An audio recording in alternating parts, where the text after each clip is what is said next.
पाकिस्तान की फौज के लापता हेलीकॉप्टर पर बलोच लिबरेशन आर्मी ने बड़ा दावा कर दिया। पाकिस्तान से बलूचिस्तान को आजाद कराने की जंग लड़ रही बलोच लिबरेशन आर्मी का दावा है कि उन्होंने पाकिस्तानी फौज के एक हेलीकॉप्टर को ढेर कर दिया।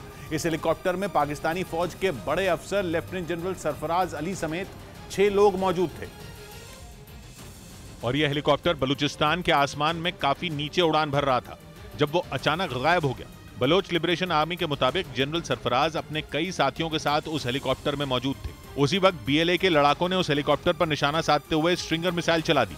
निशाना एकदम सटीक साबित हुआ और मिसाइल ने हेलीकॉप्टर को ढेर कर दिया। बलोच लिबरेशन आर्मी ने उस जगह की भी पहचान बता दी जहां ढेर होने के बाद हेलीकॉप्टर गिरा, लेकिन बलूचिस्तान लिबरेशन आर्मी का ये दावा पाकिस्तान की नींद उड़ाने वाला है। बलूचिस्तान की आजादी की लड़ाई कोई नई नहीं है, लेकिन अब तक पाकिस्तान की फौज और आईएसआई मिलकर बीएलए जैसे संगठनों पर नकेल कसते रहे हैं। क्या आप अपनी कृषि भूमि से 10 गुना ज्यादा कमाना चाहते हो? तो फ्रीडम ऐप को अभी डाउनलोड कीजिए और साधकों से सीधे सीखिए। बलूचिस्तान के लोगों पर पाकिस्तानी फौज के जुल्म कोई नई बात नहीं है, लेकिन इस बार पाकिस्तान की टेंशन इसलिए बड़ी है क्योंकि अब बीएलए के पास स्ट्रिंगर जैसी खतरनाक मिसाइल पहुंच चुकी है और दावा है कि इसी मिसाइल से बलोच लिबरेशन आर्मी ने पाकिस्तानी फौज के हेलीकॉप्टर को निशाना बनाया।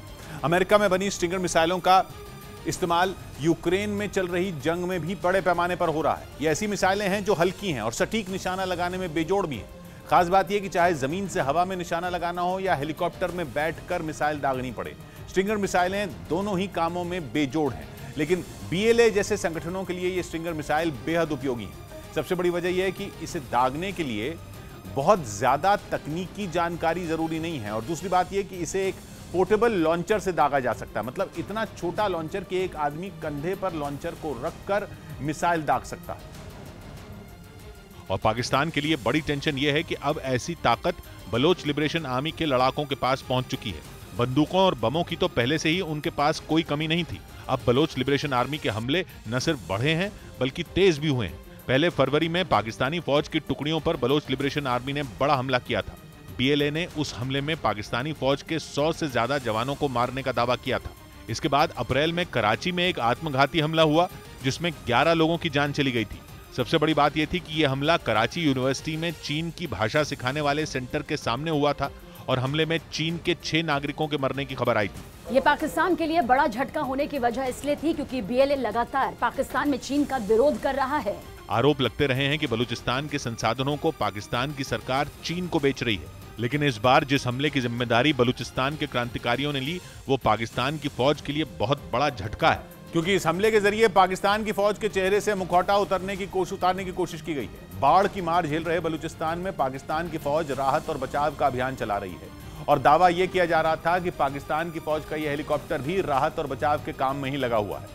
लेकिन बलोच लिबरेशन आर्मी ने हमले की जिम्मेदारी लेते हुए पाकिस्तान की फौज पर गंभीर आरोप लगाए और यह दावा किया कि मदद करने के नाम पर पाकिस्तान की फौज केवल ढोंग कर रही है, जबकि हेलीकॉप्टर का इस्तेमाल केवल बलोच नेताओं और लड़ाकों के ठिकानों पर बम और मिसाइलें दागने के लिए किया जाता था। दूसरी बात यह कि इस हमले में पाकिस्तान की फौज ने अपने कुछ बड़े अफसरों को खो दिया, जिनमें सबसे बड़ा नाम है लेफ्टिनेंट जनरल सरफराज अली का। सरफराज अली पाकिस्तान की फौज के अगले चीफ बनने की रेस में शामिल थे। उनके जिम्मे पिछले कुछ महीनों से पाकिस्तान का बलूचिस्तान प्रांत था।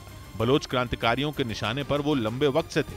बलूचिस्तान में लोगों के अपहरण से लेकर कत्ल तक के आरोप उन पर लगते रहे हैं, लेकिन इस बार के हमले में जनरल सरफराज को मारकर बीएलए का इंतकाम पूरा हो गया। उनके साथ DG Pakistan coast guard major general Amjad के भी मारे जाने की खबर है। इसके अलावा एक ब्रिगेडियर रैंक के अफसर भी उसी हेलीकॉप्टर में मौजूद थे। हर बार की तरह बलोच लिबरेशन आर्मी के दावे पर पाकिस्तान की फौज पूरी तरह खामोश है, लेकिन दावा किया जा रहा है कि पाकिस्तान की फौज और आईएसआई अब बलूचिस्तान में कुछ बड़े ऑपरेशन शुरू कर सकते हैं।